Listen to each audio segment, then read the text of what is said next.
আজ যাকে গ্রেফতার করা হয়েছে কার্তুজ কাণ্ডে বসিরহাটের বাসিন্দা ফারুক মল্লিক, তার কাছে কিন্তু একটি ডাবল ব্যারেল বন্দুক পাওয়া গিয়েছে। সেই ডাবল ব্যারেল বন্দুকটি কি বিবাদীবাগের এই দোকানে, তা খতিয়ে দেখছে এসটিএফ। আমি চলে যাব আমাদের অপর প্রতিনিধি অনির্বাণ বিশ্বাসের কাছে। অনির্বাণ, এই ধৃত ফারুক মল্লিক সে কিন্তু জীবনতলার বাসিন্দা হাজী রশিদ মোল্লার কাছ থেকে অস্ত্র কিনেছিল। কে হাজী রশিদ মোল্লা, কি তার ভূমিকা?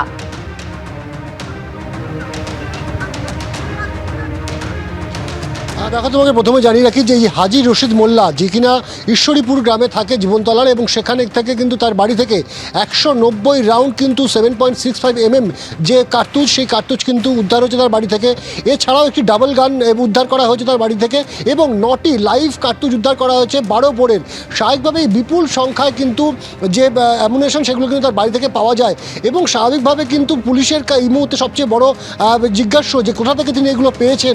এবং ইতিমধ্যে যে লিঙ্কটা পাওয়া যাচ্ছে যে ফারুক মল্লিক, যাকে কিনা বসিরহাট থেকে গ্রেপ্তার করা হয়েছে, সেই ফারুক মল্লিক তার সাথে কিন্তু এই হাজী রশিদ মোল্লা তার কিন্তু যোগাযোগ পাওয়া যাচ্ছে। ফলত যেটা মনে করা হচ্ছে যে কোনোভাবে এই হাজী রশিদ মোল্লার কাছ থেকে অস্ত্র কিনে থাকতে পারেন, বা গুলি কিনে থাকতে পারেন, কার্তুজ কিনে থাকতে পারেন এই ফারুক মল্লিক। এবং স্বাভাবিকভাবে এবং এই যে বিরাট চক্র কাজ করছিল, এই যে অর্ডিন্যান্স ফ্যাক্টরিতে তৈরি হওয়া বুলেট, সেই বুলেট সেখানকার দোকানদার যে কর্মী, সেই কর্মীর মাধ্যমে বাইরে বেরিয়ে আসছে এবং সেগুলো দুষ্কৃতীদের হাতে পৌঁছে যাচ্ছে। এই যে বিরাট একটা চক্র কাজ করছে, সেই চক্রের কিন্তু অন্যতম কিংপিন ছিল কিন্তু এই হাজী রশিদ মোল্লা, এমনটাই কিন্তু মনে করছেন এসটিএফের আধিকারিকরা।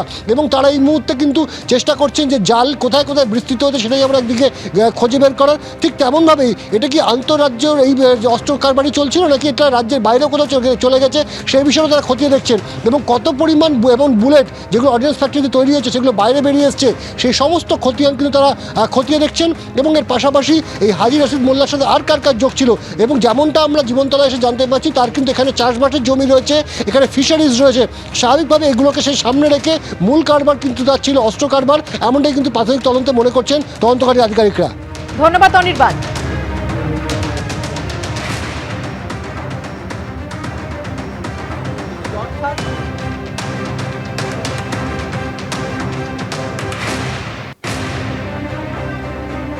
ক্যানিংয়ের জীবনতলায় 190 রাউন্ড গুলি উদ্ধারের ঘটনায় চাঞ্চল্যকর তথ্য। কলকাতা পুলিশের এসটিএফ সূত্রে খবর, বিবাদীবাগের অস্ত্র বিপণির গত কয়েক বছরের স্টক রেজিস্টারে বিস্তর গরমিল ধরা পড়েছে। দোকানে কত কার্তুজ আসছে, কত বিক্রি হচ্ছে, কত কার্তুজ দোকানে রয়েছে, তার যাবতীয় তথ্য থাকার কথা স্টক রেজিস্টারে। গতকাল স্টক রেজিস্টারের সঙ্গে কার্তুজের স্টক মিলিয়ে দেখতেই ধরা পড়ে গরমিল। রেজিস্টারে যে পরিমাণ কার্তুজ থাকার কথা, সেই পরিমাণ কার্তুজ স্টকে নেই। স্টক রেজিস্টার বাজেয়াপ্ত করা হয়েছে। দোকান মালিক সহ কয়েকজন কর্মীকে জিজ্ঞাসাবাদের জন্য তলব করেছে পুলিশ। নজরদারি এড়িয়ে কিভাবে বেআইনি অস্ত্র কারবারিদের কাছে কার্তুজ পাচার করা হয়েছিল, স্টক ঠিক আছে কিনা তা খতিয়ে দেখা হয়নি কেন?